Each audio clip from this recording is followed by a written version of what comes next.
Hey guys, my name is Kalen Webster. I'm the owner of Electric Fat Bike Company, and today in this video we are going to go through how to swap the motor from inside the casing without having to do anything to the rim, the spokes, or the housing slash casing that we have here holding the motor. So we are going to remove this motor and then reinstall it, and I'll show you some of the tips and the tricks and things that you'll need to know. So we are going to get right into that. First thing to mention to you, this video will work for the front hub motors or the rear hub motors. And if you go to my YouTube channel, you will also see a video for removing this type of motor wheel. So I would check out that video if you haven't already gotten your tire off the bike. We are going to start from right here with the tire off the bike, ready to go. Now, there'll be two types of tires depending on the model. On one side of this tire, you're going to see bolts, about 6 of them. 6 bolts on the black housing part. Ignore the disc brake here. There will be a type of wheel motor where the motor comes out on the disc brake side. You will also find models where the motor will slide out on the cassette side. That will be the gearing side, right about there. So it will come out from either this side or the other. Now, if you don't see any screws here, then it won't come out that side, it will go out the opposite side. There will only be screws on one side of this housing here. So in this case, the screws are on the disc side. That's where we see our bolts here. And there's going to be one of 2 tools that you use to remove this. One will be a T25 Torx bit, and it has to have the hole in the center of the bit to get the bolts off. The other is a 3.5 millimeter Allen key. In this case, for this tire, it will be the Allen key. So I am able to actually remove this tire with this motor, without taking my disc off. So I'm going to go ahead with my 3.5. I'm going to sneak underneath there, and they'll be a little bit tight because they have Loctite on them.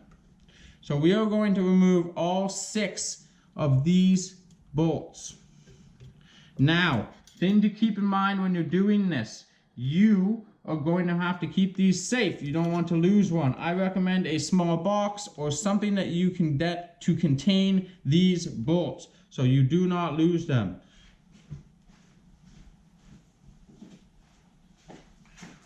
We are going to use this small orange basket here. We're going to put our bolts in there, and we're going to go ahead and remove all of them.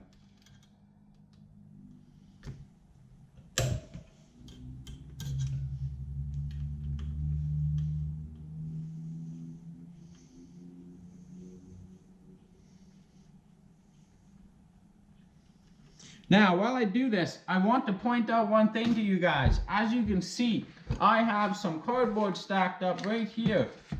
I'm doing that so that I'm taking pressure off of my bolt. If you're doing this on the ground, on some concrete, or on a table, you don't want to rub your bolt off right here and scratch it, or put extra or unneeded pressure onto the axle there.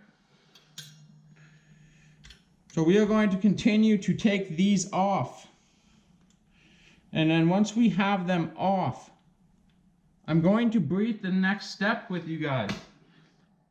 You see here, we have a bolt, a washer, and a clip, and a bunch of stuff right on this side here.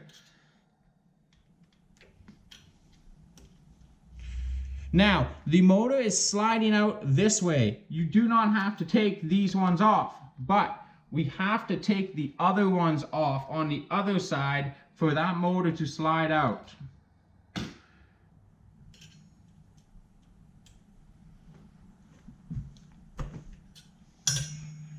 So we're almost finished here pulling these off, and then we are going to go ahead and pull our bolt, our washer, and anything in the way off of the other side, the side without the bolts. is the side that we're going to remove these bolts and washers from, because that side has to slide through the housing. So we are almost done here. We're just on a final bolt. I'm going to put that out of the way so we don't knock it over. We're going to flip this around. Again, I'm leaning my tire on these. The reason for that is so I don't bend this disc, or I don't push any pressure or scruff up my bolt. So I want to keep the weight off of that. So what happened is our motor actually just tried to slide out on us because we didn't have these ready. So I'm just going to put some pressure on that. We're going to unscrew this bolt here. Again, put this in your container or your safe spot so you don't lose it. Keep in mind how you're taking these things off. It will go through detail on why in the removal and install video. Take all of these things off. Ignore this cassette. That's just going to stay right on there.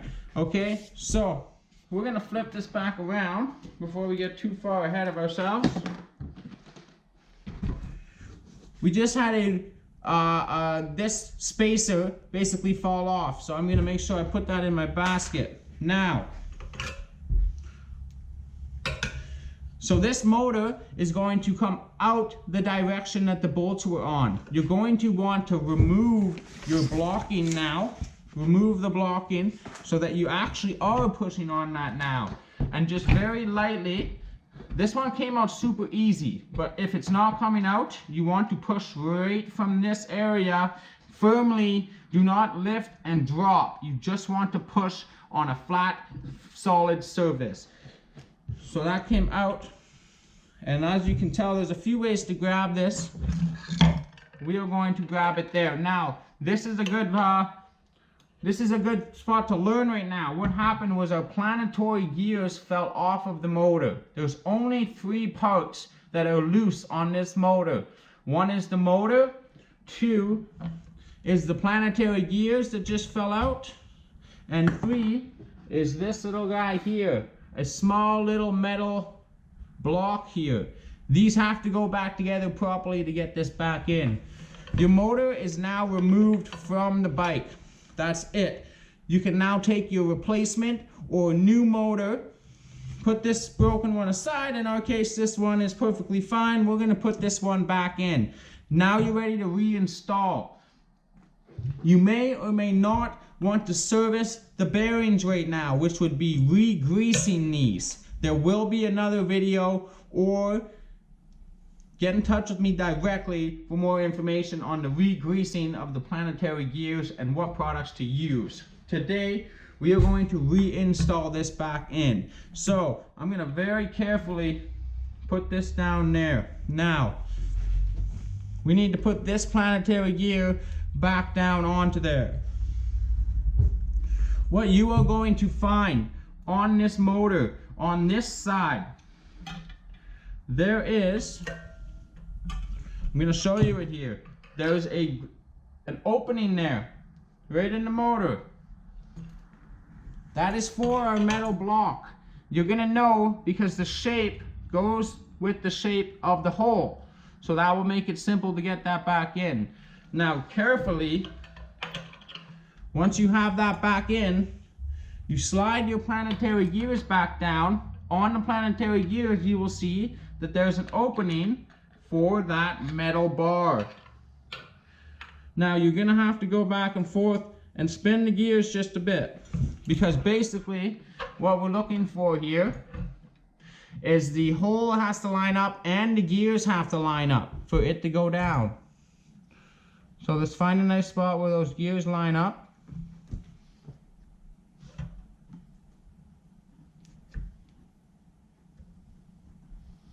We can get this there. There.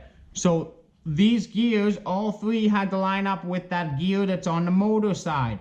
Once they slid in, you also need to spin that planetary gear to where your metal bar is. It will not push down all the way like that unless you have it lined up with your metal block. That metal block has to slide into the motor side. Your gears have to line up, And then you have to line those planetary gears up with that metal block. That will lock that into place. You'll know when these gears push all the way down. Okay, now, very carefully put that down so I'm not bending the disc. I'm going to give this a general wipe because I just got my hands all over it.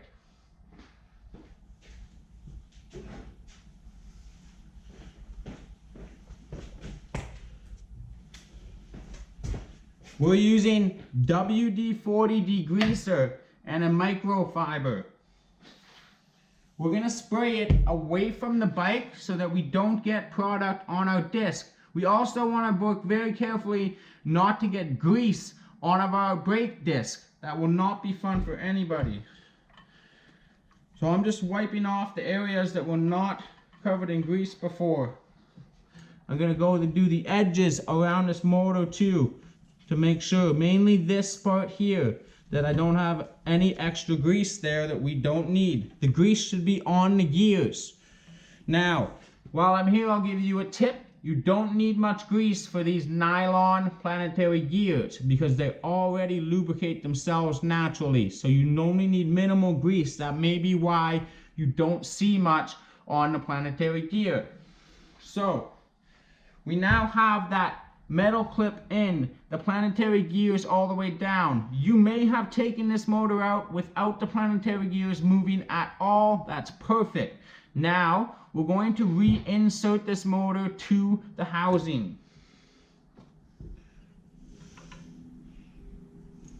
You don't want to flip it upside down. Things will fall apart. I like to go in sideways. I'll just show you briefly. You can see in there, there's more gears. You have to line up the 3 planetary gears with the gears on the inside again. Here's the best way to do so. Flip it sideways. Line your hole up. I'm holding the axle right here, right at this joint here. It's going to push in most of the way, but it will stop. The reason it stopped is because the planetary gears are not lined up with the gearing. Now that we've got that in properly, I'm going to put it on a slight angle. You're going to want to lift up and twist a bit until you feel the gears back into place. If you push all the way down and there's an 1/8 to a 1/2 of an inch that's not going, then you need to lift a bit and twist until you get them gears to drop in. That will drop all the way down. Very nicely twist over your casing until you get to some bolt holes. You're ready to reinstall your 6 bolts. Now there is a bit of a trick to this. I'm going to go ahead and start my bolts here. And what we're going to do is we need to be rotating on these bolts. What I mean by that is you have 6 bolts. You want to tighten them in a star, always going across. You do not want to tighten them going to the next one, going clockwise or counterclockwise. You want to jump across, then jump across, then jump across. I recommend doing that about 3 to 4 times until all 6 bolts have been checked and are snug and tight. Now most people do not have a small Torx wrench, so you're going to want to go with your hand strength. You aren't going to crank that bolt as tight as you can. It's going to be snug and tight, like any other general bolt on the bike.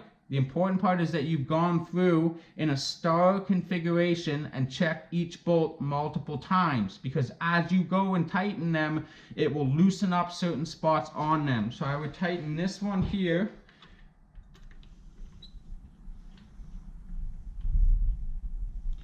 And then I'm going to go jump up, and I'm going to jump up to this bolt up across from it.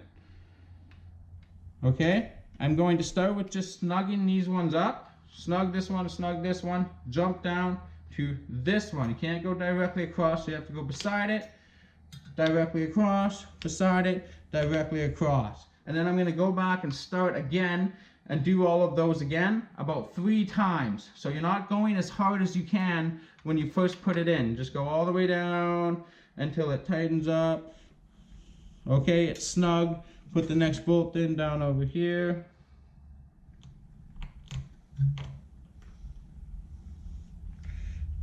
Until it's snug. And then I'm gonna jump over to this one, and that's pretty much it, guys. We've removed it. We've made sure the planetary gears are correct. We've made sure that our bolt is taken off from the side that slides out. As you notice, I didn't have to take these off. It's because these are on the motor side that comes out. And that's pretty much it, guys. So if you need help reinstalling this tire, go back to the uninstall and reinstall of the motor tire on the YouTube channel. I appreciate you guys checking this video out. I hope this helps anybody that is not near my shop in British Columbia, Coldstream, and you need to do this repair or the swap. If you have any additional questions on these methods, tools, or anything regarding this video, please contact me directly or drop a comment below. And don't forget to subscribe and like the channel so that you can see more of these awesome e-bike videos. I appreciate you coming by for the motor install and uninstall video. Everyone have a good one.